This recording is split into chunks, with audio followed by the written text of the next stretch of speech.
sukuri li rabbin karimin kaana shakara wartaji minu fi daarayni bukara. léegi Cheikh naar boobu taalif ci téere bi ñuy wax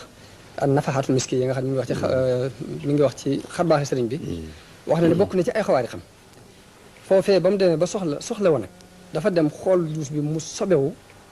toog na fukki fan ak juróom yoo xam ne dematu ci benn njàpp mi ci la jàpp kon loolu mbirum yàlla la fii nag ba tey ci biir gaal googu nettali na ci ni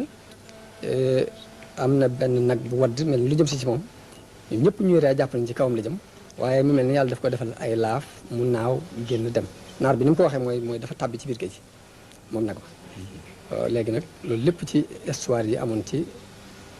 kii bi la bokk ci jóge gi Mbàkke Bari ak jaar gi Conakry googu la wax ne léegi fekk naa fa koo xam ne dafa ñëw sàkku ci man ma laabiré ko ma ne ko mboolem lii baax yëpp mi ngi daje baatu laa ilaha illallah muhammad rasulullah daal di ko koy tafsiral woon ko ne ko képp ku bëgg a jaar yàlla fenn te boole woo ci yonente bi da nga xam ne muhammadun rasulullah képp koo xam ne bëgg ngaa wut dara te bëgg ko wut feneen fu dul ci yàlla da nga xam ne laa ilaha illallah loo bëgg ko wute feneen fu dul ci yàlla da nga xam ne yàlla rek bur loo bëgg a wut ci yàlla te nangu woo ko jaare ci yonente bi sallallahu alayhi wasallam da nga xam ne yonente bi yàlla mun loolu bokk na ci lim ko leeral ca jataay boobu léegi nag kon xam naa ay tënk lay doon li ci des kon ñu jox suñu mbokk mi mu àggale ko li sëriñ si waxoon daanaka doon sëkk li ma waxoon ci njëlbeen gi rek wa zakkir fa inna zikratan tanfa'u mu'minin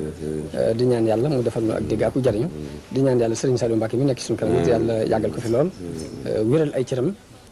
def ni it ñu doon ay taalibe yu sëriñ Tuubaa nangu seen taalibe li ma waxoon ci njëlbeen gi rek muy dund bu roo gi muy not bakkan go gi nekkoon ci moom ba lu ne mu daj ko ba nag muñ ko